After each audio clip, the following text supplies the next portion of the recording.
Hey guys, happy Friday. Welcome to our Brick Stitch earrings party. These earrings are super fun.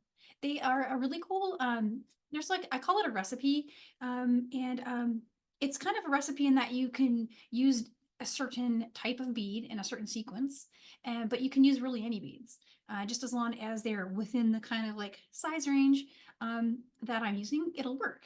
And you can also kind of change it up and maybe make a different size hoop, and that will still work too. And so it's also a joyful and like really fun design to put together.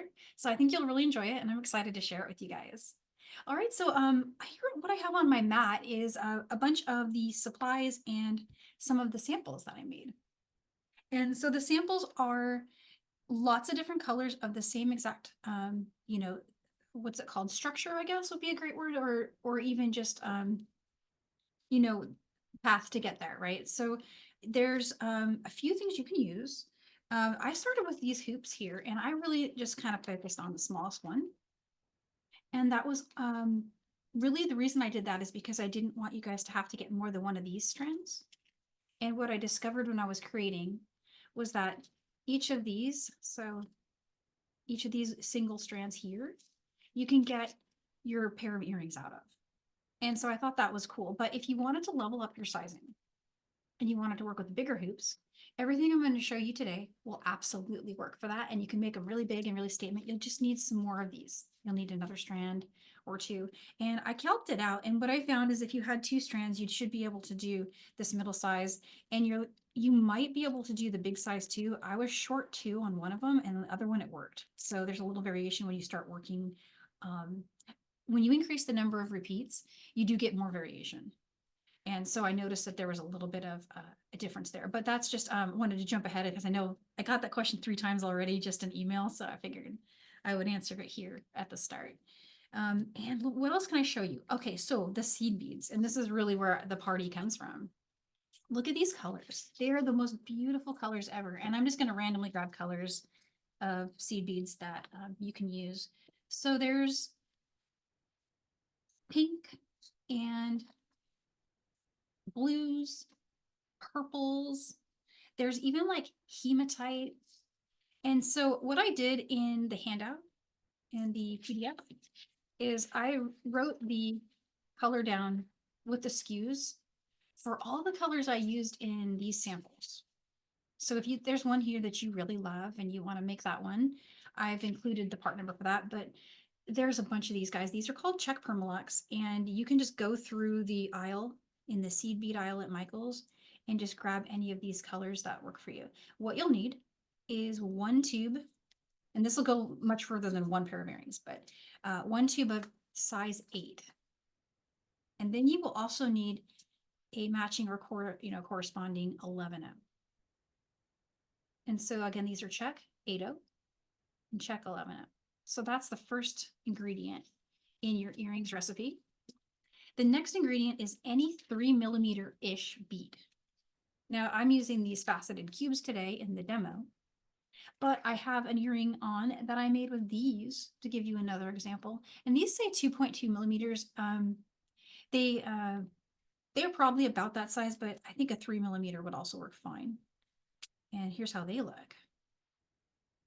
And the cool thing about that is with this strand particularly, you get a ton. So this might be the way to go if you want to make one of the big hoops, because you'll have a lot left. I made this entire earring plus a couple other in-process samples, and I still have all of those beads left. So that's a really economical way. These are very bright and shiny. So it's just kind of like what look do you want to go for, a matte or a more metallic look? Either way, it's going to work perfectly. And then again, the hoops, I'm working with the small ones, but you can use any of those sizes, should be fine. And then right when you get to the end, you will need some ear wires. And you can use stainless, you can use gold. I just matched my metals to whatever I was using. So here's what a stainless one might look like. All right, and then I'm also working with good thread. Let me grab my thread really quick. And you could use black. I use white on all my samples. All of my samples have, let me just throw them on my hand really quick so you can see them.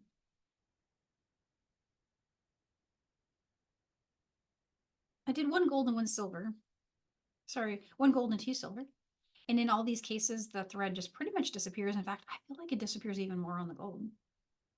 But you can also see, like, if you use the black thread, that would be fine too. And they would look really nice. So there's nothing you can do that won't look cool. Really, there's even if you have colorful thread too, that would be fun. There's lots of ways you can like really level up this design. I'm going to show you guys today some colors. It's not quite a red, white, and blue, but this 4th of July is coming up. So if you wanted to do a colorway like this, I thought this was a nice contrast for demoing, so you can see all the steps in process. And yeah, that's pretty much everything. I didn't show needle or little things like scissors, chain nose pliers just to open that ear wire, but those are the things, the little incidentals you'll also need. And that is everything. That's all the stuff. Okay, so I'm going to dive in and grab color here that I was working with earlier. So this is the colorway that I grabbed for the demo just because it's nice and bright and I thought it'd be easy to see. And again, if you love these all are in the handout. You can find, and I included this one too. So all 4 of these are they're all links inside of that PDF. Okay, so diving in, I worked with the gold, and so I have all of these left. Let me show you really quick. From this one, and again, these are the small hoops. And so step 1 is to create a row of 8-0. Step 2 is to add the 11-0 and the cubes together. And then this is ready to go to show the end, putting the finishing loop at the top. I'm going to show some tricks for how you can make everything line up and look good. But as far as how many of these, 27 around is what I've got showing right here on the small hoop. So 27 faceted cubes. And then here I've got 29 left. So you've got a little wiggle room there. Okay, so let me grab another hoop from in here. I'm gonna open a new one here. Again, it's just the small one that I'm starting with.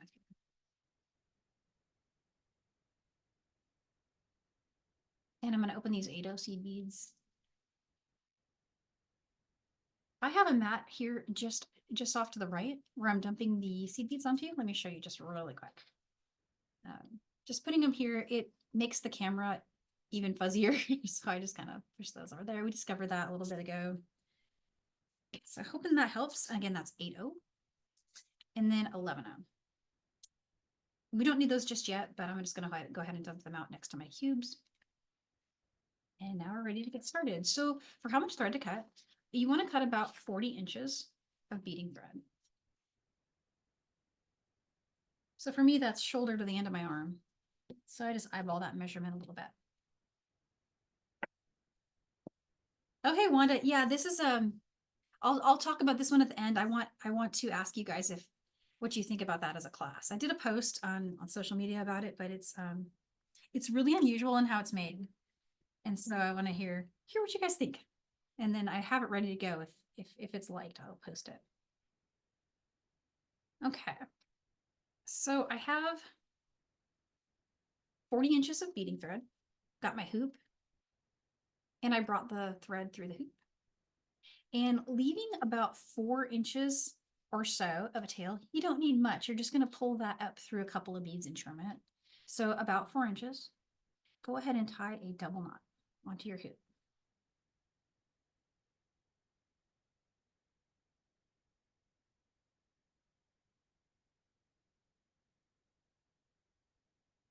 And there you go. Make that a nice tight knot and try to situate it on your finding roughly kind of like at about 1 o'clock, right? But don't worry so much if it moves. It could move on you and that's okay. And I did see a quick question pop up about, could I use a round instead of an oval? Yeah, totally. You can use a round and it will work.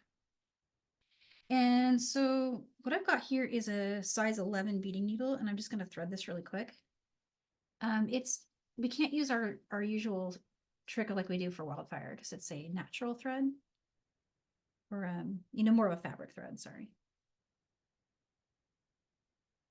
So just get that through. Sometimes that takes a minute, but if you moisten the end and then just bring the needle onto the thread, it can make it a little easier. And magnifiers help, or just being extremely nearsighted, like me also also helps. And so I'm going to bring on one seed bead. This is how I like to start brick stitch on a component. I start with one and then just slide that down. And I'm going to do something really quick here, guys. I realize I'm using white thread on a white background. Apologies. We were trying to figure out. Let's see. I think this is going to be better. Yeah. Okay. Yeah, I think that's going to work a lot better. Let's go ahead and move this one too.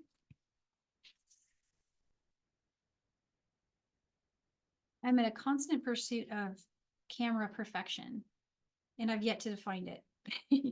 Okay, so that's a lot easier to see the white thread, hopefully. And if not, I can switch to black thread. If anyone wants to see that, I can switch a sample on that. But I think this is working okay. And so what I'm doing right now is feeding the tail up through the bead. So we double knotted it. We brought down a bead. And just, it's a little tricky. Let me try to get that going there.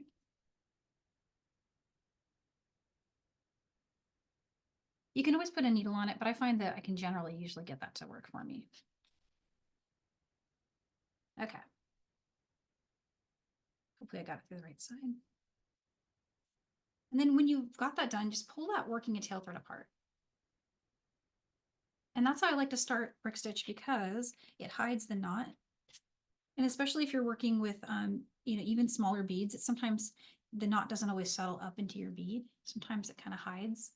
And so it hides kind of below it and you can see the knot. So this little trick will always hide your starting knot if you're starting on a component like that. So definitely try that. And I'm keeping the tail kind of to this side. And again, I've kind of got the bead starting at roughly 1 o'clock. But don't sweat that too much if it moves on you, because it is slidable even at the very end. Even at this stage, you can move it around and adjust it. So don't worry. It's all fixable. Just keep going. So I'm gonna pick up another bead. And what I like to do is you can press this down on a mat, or you can do it in your hands. You can bring your needle underneath your component like that, and then just kind of pinch it together. Press that needle through, and then just pull tight. The bead will settle next to the former one. And don't worry if it loosens on you. Each new bead tightens up everything that happened on the last bead, especially at this part right here.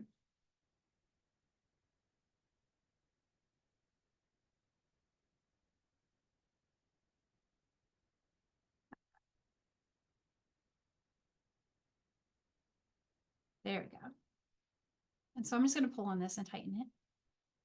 And so far, so good. I'm just holding that tail a little bit to my left, which is over here. It's still kind of trying to maintain that 1 o'clock on there. And we can get a new bead. I'm just going to go under.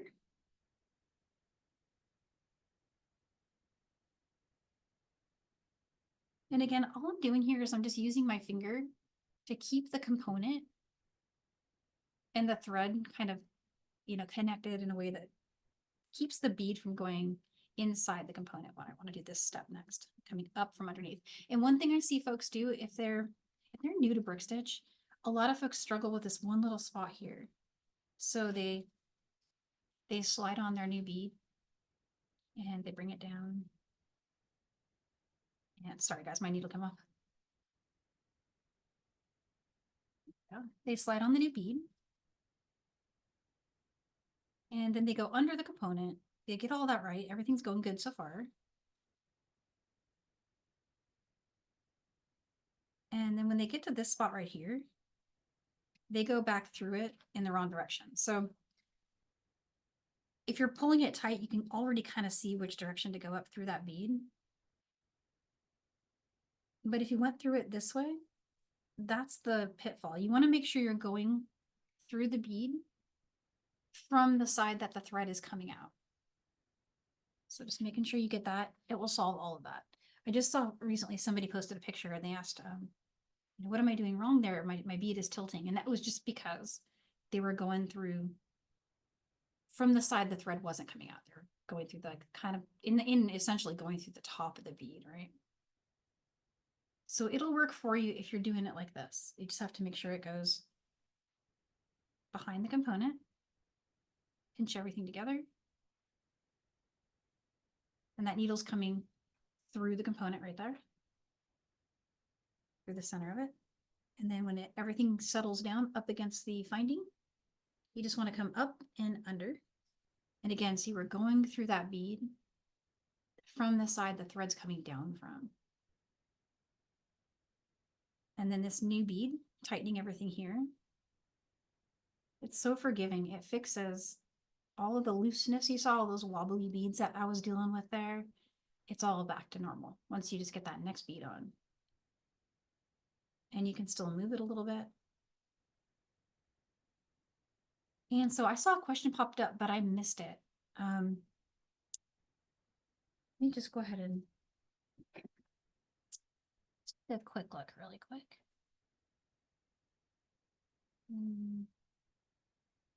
There we go.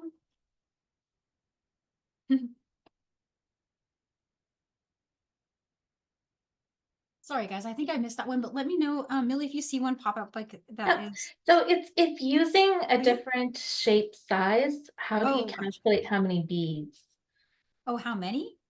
Yeah, and That's going to vary based on that component. I would have to test it myself and then tell you. Yeah, there's no yeah, formula for it that I'm aware of.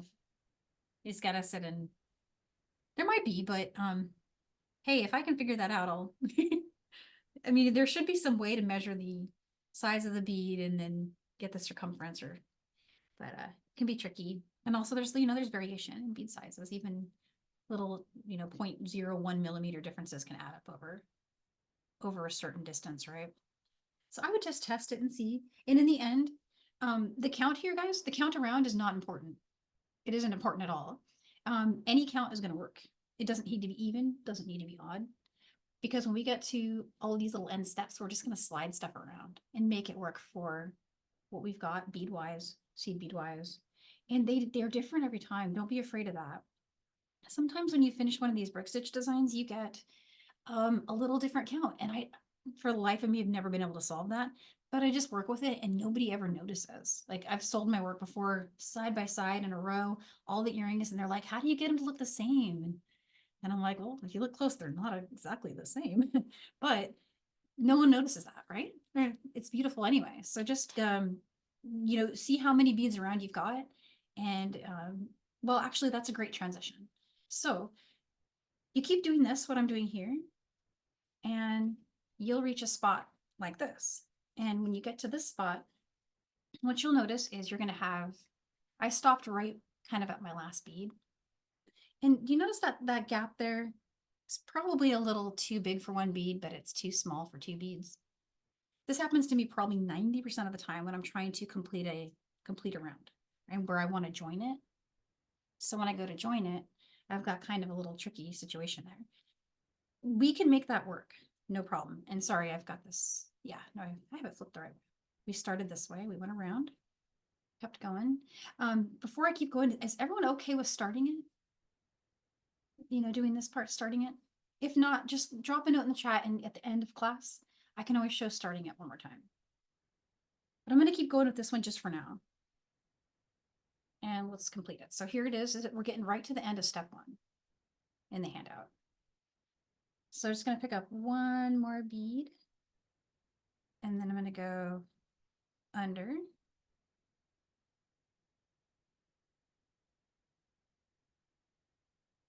Up through it.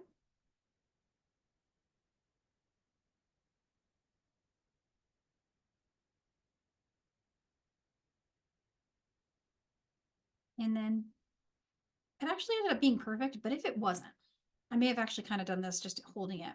You can kind of adjust these things up and you can adjust them down. See how it's moving up, moving down. You can make it work based on what you're trying to do. There's always a way. And if it's not fixable by that method I just showed you, you may need to add another bead or reduce by one. And also, I don't know why this is true, but I just find it to be true like most of the time when I'm finishing brick stitch designs. If I think I can fit an extra bead, I usually can't. The if you're going to default to something, default to making it one too few versus one too many, because space is better than bunching.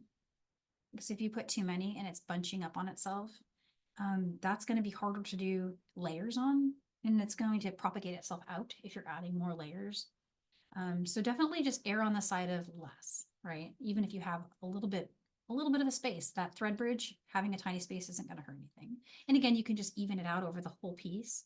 And like most of the time it just disappears. So let's join this. We've got our thread exiting from, this is our working thread right here. This is our tail thread coming out of the first bead we added. There is a knot in that bead, but we're just going to maneuver around it really carefully. Go ahead and get your needle, go down through the bead. And if you can, try to get behind the component in that little step right there. And then go ahead and go through.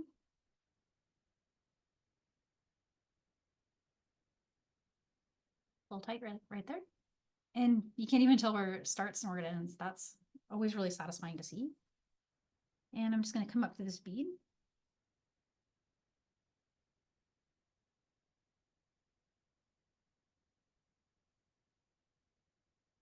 And there you go. Your working thread has joined the tail thread. And you're ready to carry on with the second row. And so for the second row, I'm going to do the same thing we did at the start. I'm going to try to bring my first bead over my tail thread and my working thread, just to have everything up and ready to go for when we finish it. The reason I like to do that is it's harder to get underneath a bead. Once it's all stitched up, it'll be harder to get the tail up where we want it than it would be to do it now. So that's why I'm starting that now. So same thing we kind of did in the beginning. We're just going to bring one bead on, slide that down, and then try to get the tail thread up through the bead in the same direction that we strung that working thread. So just like that.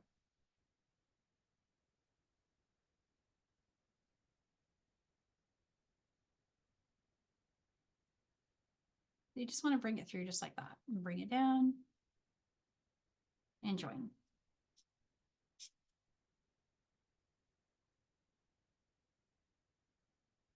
And so it's kind of perfect. It's just sitting right where we want it. And to finish up the rest of the trip around, the same convention is going to be repeated over and over. So you'll pick up an 11-0 seed bead, and then you want to pick up one of the cubes or whatever little 3-ish millimeter bead you're using. And then just go under the very next thread bridge. And what I found with the cubes is it's pretty much, as we're going around, it's 1 for 1. It worked out really nice. It was similar with the little rounds too.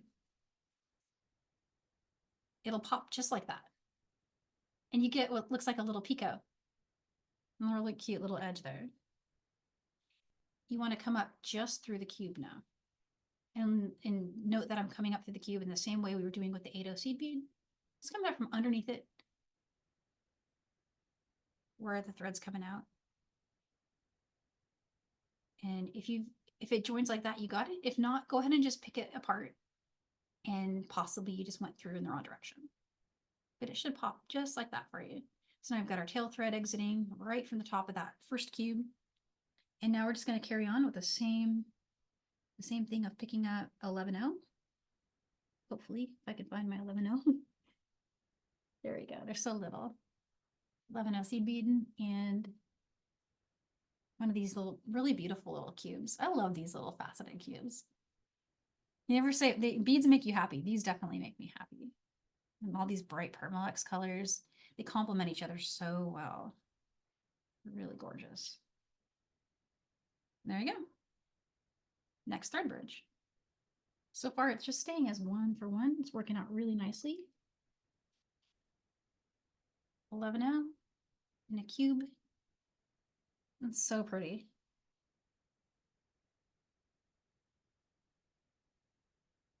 And they're just going under the next thread bridge there.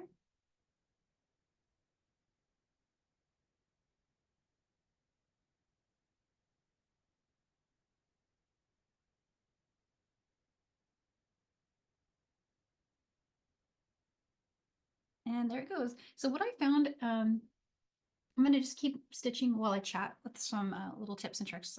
If you want to change up your beads, the 80 seed beads, I feel like if you like this one for one thing that we've got going here with the thread bridges, your sweet spot is about 3 millimeters or so, right? There's wiggle room there, but really kind of around 3 millimeters.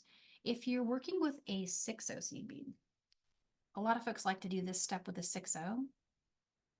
I like to do that a different way because it's not one for one with a thread bridge.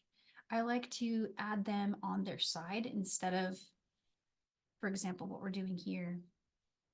We're putting each of these cube beads with their whole orientation that way.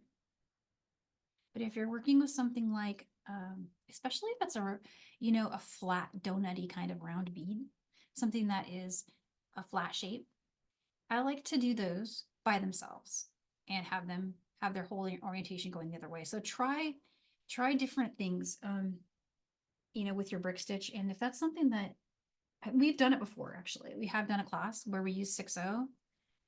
I could point you to that, or we could just do another one. We could do another class that's along those lines. Because I never get tired of brick stitch because it always looks new and different, even though it's the same technique. And I feel like, oh no, I've taught that before. I can't share that. Because I've shown it before and I get worried about that, things like that. But you know what? It's different every time because your beads are different. And sometimes there's something to see that is kind of new that maybe I didn't think of.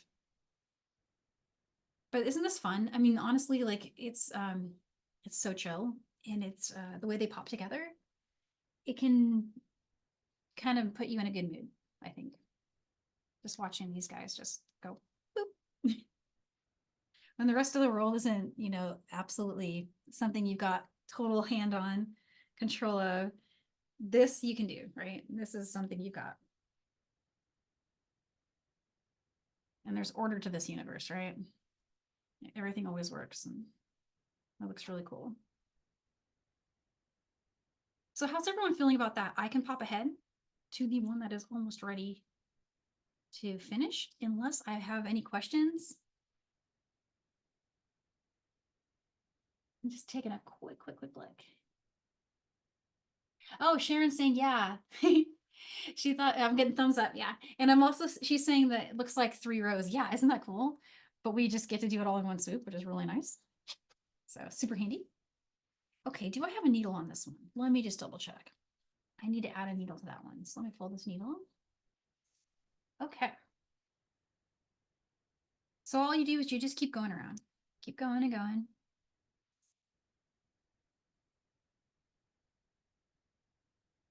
And hopefully I can get this threaded. The needle threading gods are on my side today. There we go. All right. So here we are. We're right at the end. And what you'll probably get to is something that looks like that. And what I found when I was first working on it, I felt like it wasn't centered, right? It was kind of like one of the beads was a little too far over here or too close to the middle. You kind of want to center these so that they're kind of like that.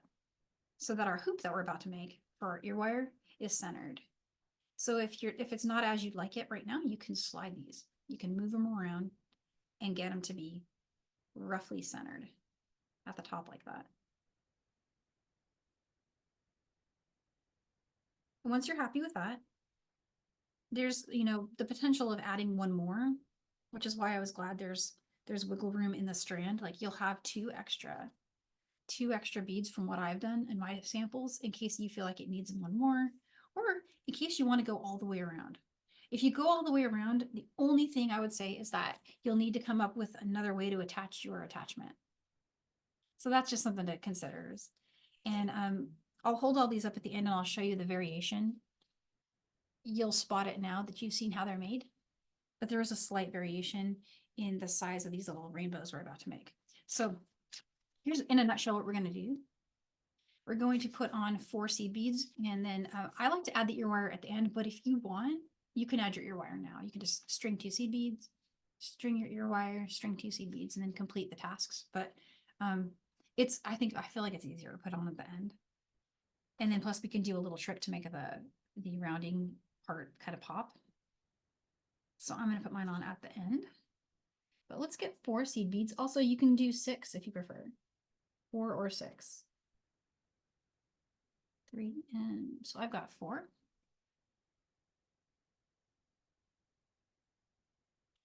And what I'm going to do is go over to the side. So the side that the tail's exiting from, I'm going to jump over there, go through that bead.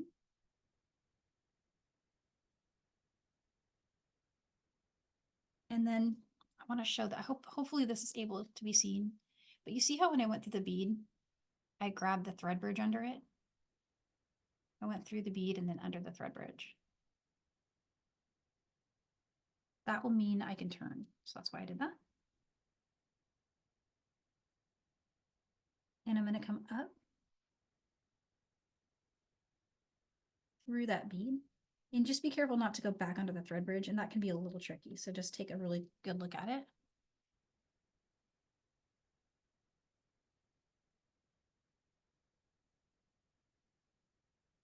All right. So it looks kind of flat right now. Don't worry, it's not going to stay like that. And I'm just going to keep my tail out of the way. Your tail is going to want to tangle. So if you just kind of grab it like this and pinch it out of the way, it can help you. Go back through all those beads.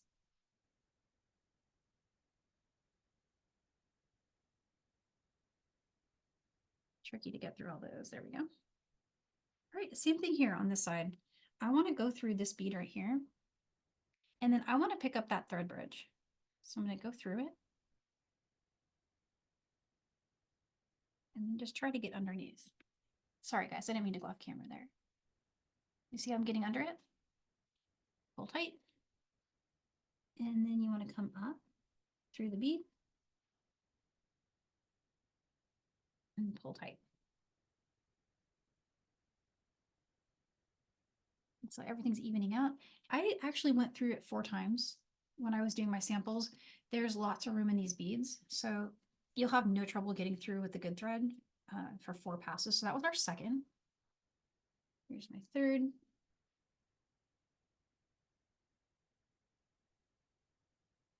And again, I'm just getting under the thread bridge as I go through the bead. So just right there like that, pull tight.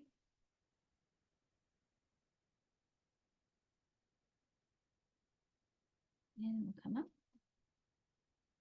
You guys, we're gonna have a lot of extra time, so be thinking about if you have something you want to see again or see different. On this last pass, I only went through the first 2 beads, so I want to start to encourage it to do that. Did I string 5 beads, guys? Oh, I'm so sorry. I strung 5 beads by accident. I didn't mean to do that. It's okay. It's still going to work. I think just even is easier because the ear wire is going to settle in between 2 of those beads. So do try to go for an even count. Don't be like me. Okay.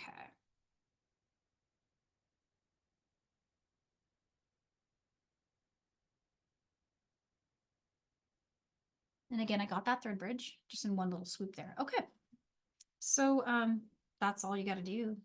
And again, anything you feel like needs correcting or needs fixing, you just kind of just work those beads up or work them down if you need less space, more or less. And there's how it is. So I'm just going to show weaving in really quick. It's the same thing we've been doing, but just in case it's helpful, I'm going to go through. You have to do a lot more weaving in with the one that's loose. So the one our needle's on, the one we've been working with, that one I focus on more. This one, remembers, it's got a knot under it. So I stress less about this one. I just trim it, honestly. But you can weave it in if you want to. I do sometimes, but the reason I don't trim it in the beginning is because it helps me.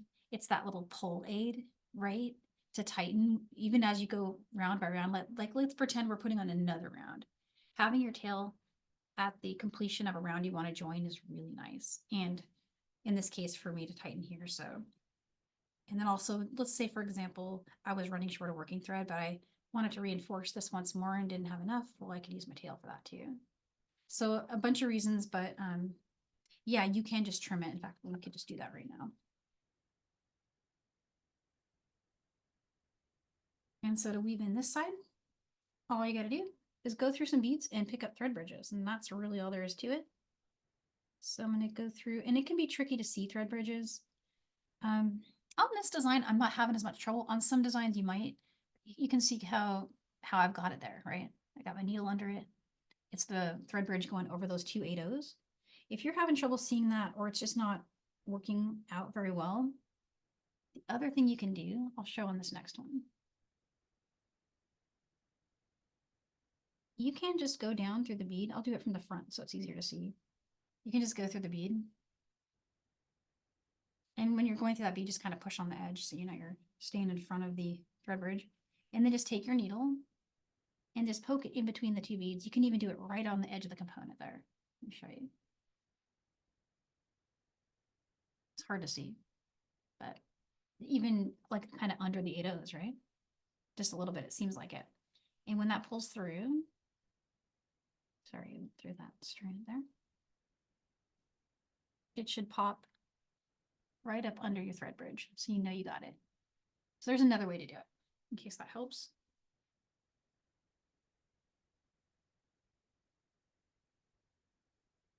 And then just making sure that I don't go back under it.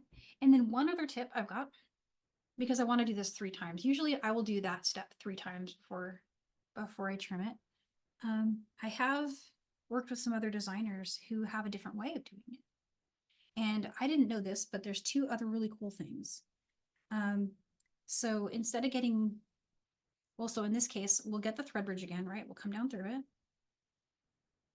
We'll get this thread bridge. But then if you didn't want to go back up through that same bead, let's say you know you got the thread bridge, but you're afraid you're going to lose it when you go back to the bead. There's no reason you can't go to the next one. People do that all the time. And I felt so liberated when I saw that that was how.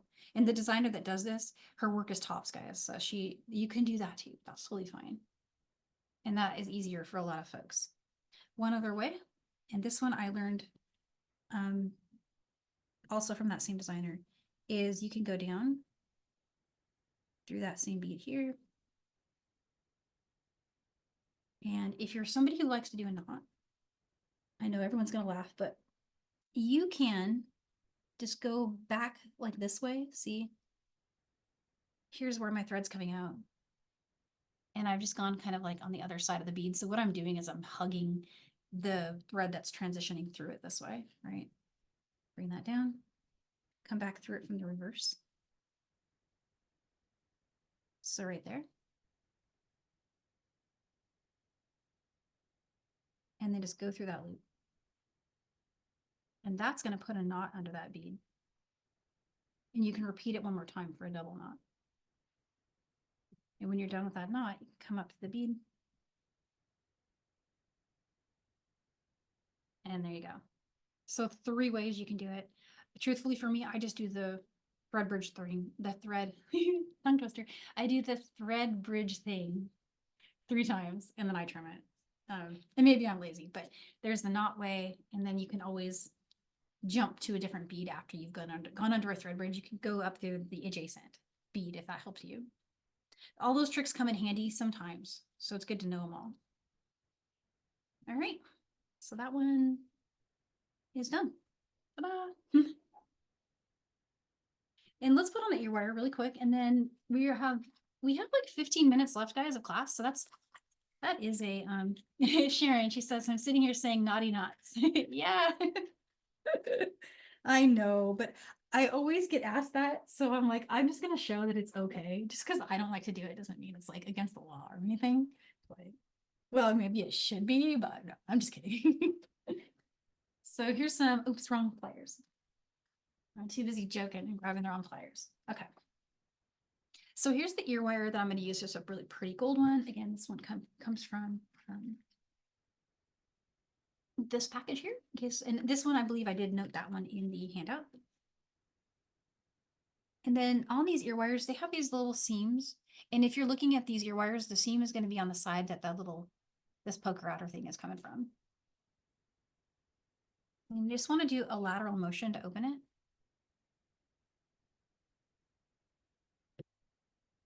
And then if there's a side you like more, I noticed that they do kind of have a tendency to have like a slight doming. And so whichever side is the front of the dome can be your front of the earring, if that's important to you. It's not super noticeable, but I kind of see it sometimes. And then just go ahead and close that. Right back up. And there it is. Now I accidentally put 5 beads. So I could break that bead, but I didn't want to do it because I was afraid it would hurt my thread. But you should probably go for an even count there. And on all of these others, that's what I did. You can see this one's got 4 and it nestles really nicely there. And notice how they're all different. Notice how they're all kind of just a little bit, their spacing is not identical. And on this one, I was even cattywampus. Look what I did there. It's obviously not totally centered. Nobody's going to see that but me. And you guys now that I told you. But... So yeah, lots of ways you can get those to line up. Just the way you like them. And here, once again, are the ones that are made of the round beads. And look, that one's totally sideways too. I didn't even notice that. I can fix that. There we go. Yeah, so the striving for perfection gets you to a point, where your work is really good, but going too far over the line of needing it to be absolutely perfect can make it not achievable, right? So just like be happy with how cute they are and like don't worry too much if they're not exactly centered. And if I ever discover a trick for 100% securing like perfection every time I make these identical to each other, I promise I will share it, but I've yet to discover that.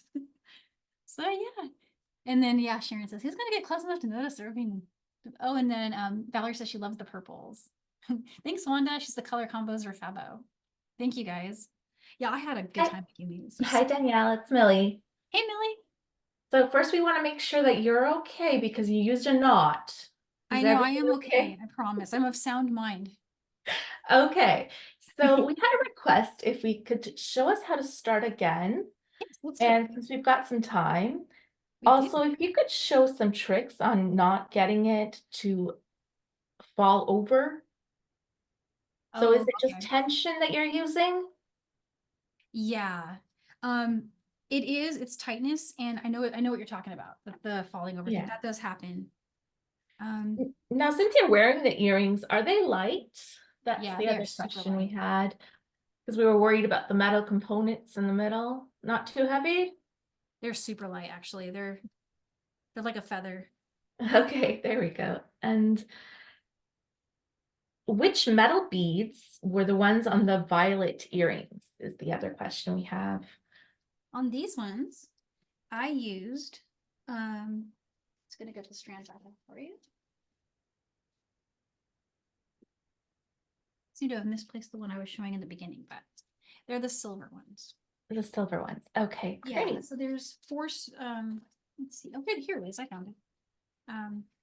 4 in total on there. You got a copper, a hematite. There's a silver and a gold, and the silver is the one here on these purple ones. And then on the pink, there's gold, and I went with the gold hoops on that. And then I used the hematite with the mint, and that was a cool look. Look at that. That would also look really slick with hot pink.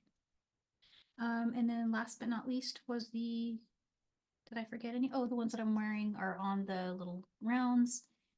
Oh, and the ones I'm using today, I also used gold for those. But that would look cute with silver.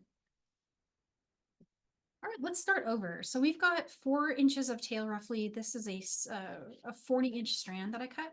Sorry, seasick. I hit the camera. So 40 inches of thread with about a 4-inch tail after you bring it through the component there. Bring that up and tie a double knot. Make that knot tight. You don't want it to be loose. That's probably one way that you can help the, helping with what I think you mean when you say it's falling over. I think I know what you mean.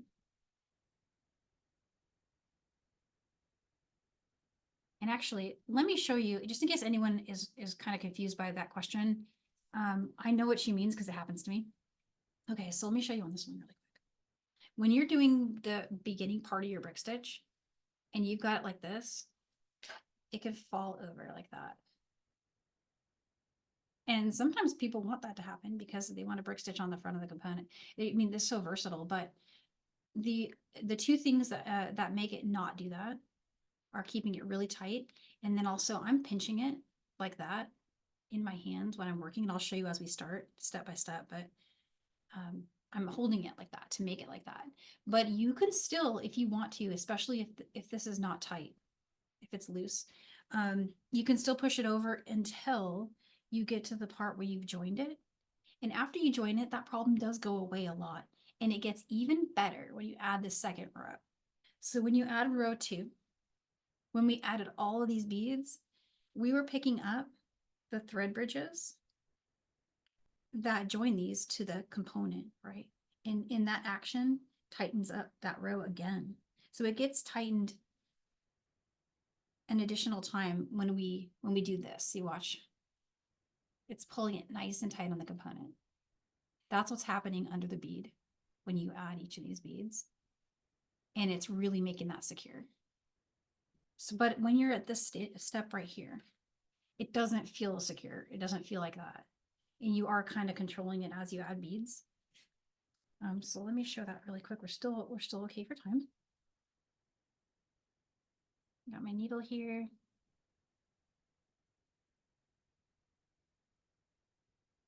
Okay, I'm gonna add a bead. Bring that down. Okay, I'm gonna slide that up. So what I did is I brought the tail up through, and I'm just tightening that knot nice and tight into my bead. And roughly trying to keep the starting position at 1 o'clock without stressing too much about it, knowing I can slide it around later and that it doesn't have to be exact. It can be totally, it could even be a little off to the side and still fine. So there's that bead, and it's going to move around on you even after you do all that. It's still going to wiggle. Got another bead on the needle, and I'm bringing the needle behind the component and then going through it. And I'm just going to hold everything in place while I do that motion here, pulling that thread all the way through. Then you want to come up from like what is essentially the underside of that bead once it nestles.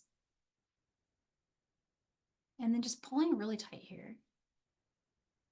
That's one way to help it, but you can't avoid it entirely, especially if it's just, if it's something that is new to your hand, there's that, the tension thing that comes with time after you've made a few of them, that it's really hard to explain, but it's something you just kind of feel it when you're working with stuff. But there's definitely this thing, something to be said about holding it like that and pinching the component together like that. That can really help both with finding the right direction to go through that bead and with keeping it from doing the floppy thing. But even where I am now, if I was to pull my thread this way, I could still pull it off. And I could even do that direction. I mean, it's doing that like crazy for me. I'm just telling it no by holding it in this position. So just kind of making it stay on the side and then just being really tight with the tension. So I'm hoping that answered the question. I know it's hard because it's something that I struggled with a lot when I was first doing brick stitch. Like the first time I did one of these, it was all over the place. And I actually ended up with half of it on the front of the component and half of it was kind of sitting on the side. And it can be kind of encouraging just to see that that happens to everybody, I think. And so I'll add a few more. I'm hoping seeing this again helps. But let me know if there's anything else that I can show you.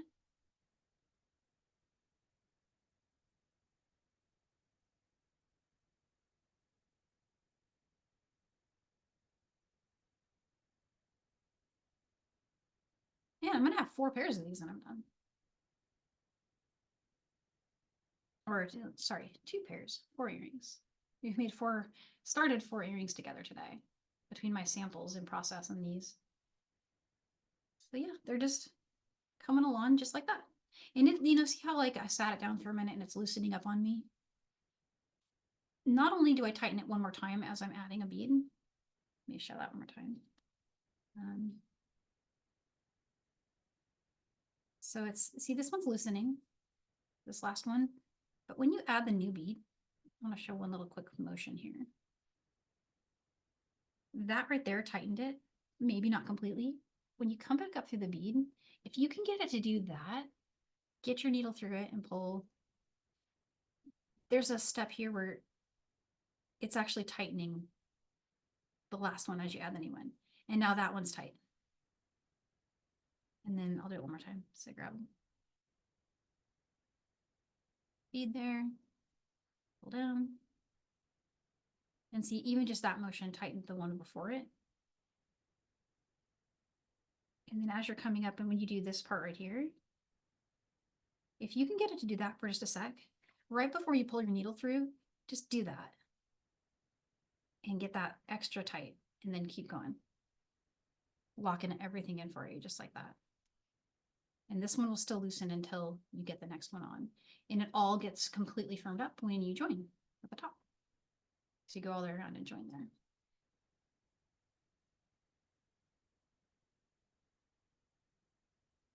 Yeah, and Cindy's got a great tip there. If you guys can see Cindy's comment, she's saying the softer threads are more advanced. So I would say that's absolutely true.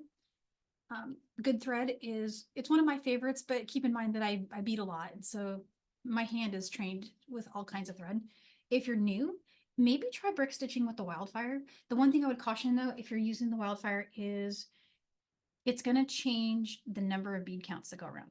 I don't know exactly how to explain it without showing it, but the thicker thread will actually increase the space of the spacing a very small way, but over time it'll add up and you'll end up with maybe one less bead around. Your count will be slightly different. But as we've seen here just now on the mat, the count varies anyway. So don't let that scare you. You can still try it and see if it works. And I do think you'll have an easier time with a thicker thread the first couple of times you try it.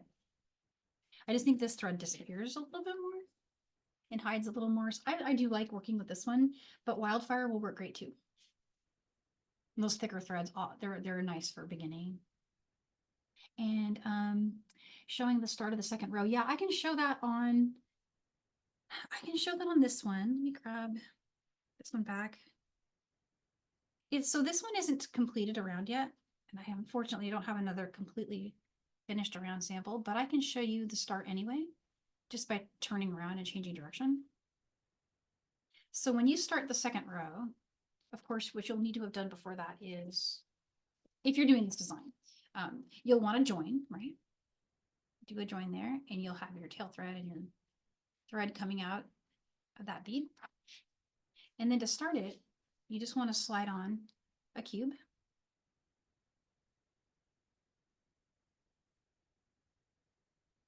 And to start, I just slide on one cube because in the configuration that I was showing earlier, we have the opportunity to bring our tail thread up through it. I don't have that here because I'm just reversing, but if you did, you'd want to do that now. And then the repeated thing you do for the rest of the design is you pick up one 11-0 and one cube, and you just go under the next thread bridge. And when you pull that through, you go up just through the cube. So I'm not going to go through the 11-0, but I am going to go back up through just the cube bead. And when you do that, it'll make this little cute picot. And those beads will sit side by side. For the rest of the design, all you got to do is repeat that by picking up an 11-0 and a cube bead there, next thread bridge.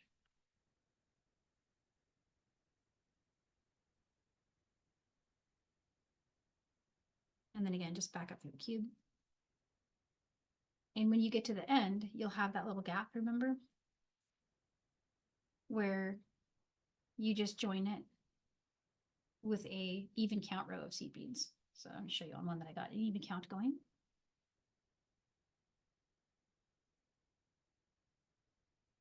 So that's all you gotta do. And it works out really pretty, no matter what your counts end up being. So don't be scared of that. We've got about 3 minutes left, and I promised you guys I would chat about this bracelet that I'm wearing. So the way this was made, and the reason I wanted to just double check everybody's wanting to see this is because it's a little bit unusual. I made 8mm crystals into a sort of finding that can aid with right angle weave. So what I did is I took these little crystals and I used some bale forming pliers to make them into basically like kind of like a double simple loop. Not really sure what to call it. And then I used it as a stitch aid. So then I switched, got out some wildfire and I started with some right angle weave segments. You can see right angle weave there, there, and there. And then I just decided, let's go around it in a really pretty way and join it. And then join each one with a right angle weave segment. Simple. Actually, I did 2 right angle weave segments there, but you could just do 1 if you wanted. I think I thought it looked nicer like that. And I was going for a certain length. So I've been on the fence. I actually did the instructions for this already and I was all set to upload it, but then I was just a little worried it was kind of like a little finicky to do. There's some little trickiness to it. But if you guys you want to brave this one with me, I'll go ahead and submit it and see what happens. You can just try it. So yeah, everyone's saying they like it. So yeah, and Valerie, there is a pattern, and I think I'm gonna submit it as a class because all of these are Michael's. It's a brand new mix. I'm not sure if this is one of the new mixes or not, but we have brand new 6/0 seed bead mixes in store, and I really want to feature those because they're so pretty, so many colors. And then we still have 8mm crystal, which aren't new to store, this time, but they're newish and they're very cool. So yeah, let's do it. I will submit that one for the next open class slot I've got. And once it's posted, I'll let you guys know so you can download the PDF. Yeah, so let's see, anything else I can show you next week? I know we're right at the hour here, so I'm gonna just really quickly flash the next classes. We're doing some crystal critters next class. And that one and that one. I was gonna show brick stitch with the actual the added element of putting a little crystals onto it then. This is just fun, just so we can play with delicas, guys. So just come play with delicas with me. And then color block fringe is after that, I believe. And I apologize if I'm skipping anything, but I believe these were the next class after that one. And these are fun. These are super neat. They're like I can see these in so many colors, and that's Miyuki 11-0, Miyuki seed beads. All of that stuff's on the website. You can find it now. Okay, so that's all I got for today. If there is any questions for me, you can always find me on Facebook, Instagram. We have a Facebook group, Bead Projects and PDFs from John Bead. And you can also visit our blog at blog.johnbead.com. And then when you share your work, if you can please tag #MakeItWithMichaels and #John Bead, and we'll share your work with everybody. And we cheer each other on, both online and in the groups. So I will see you there. I wish you a great weekend and happy beading. Bye, guys.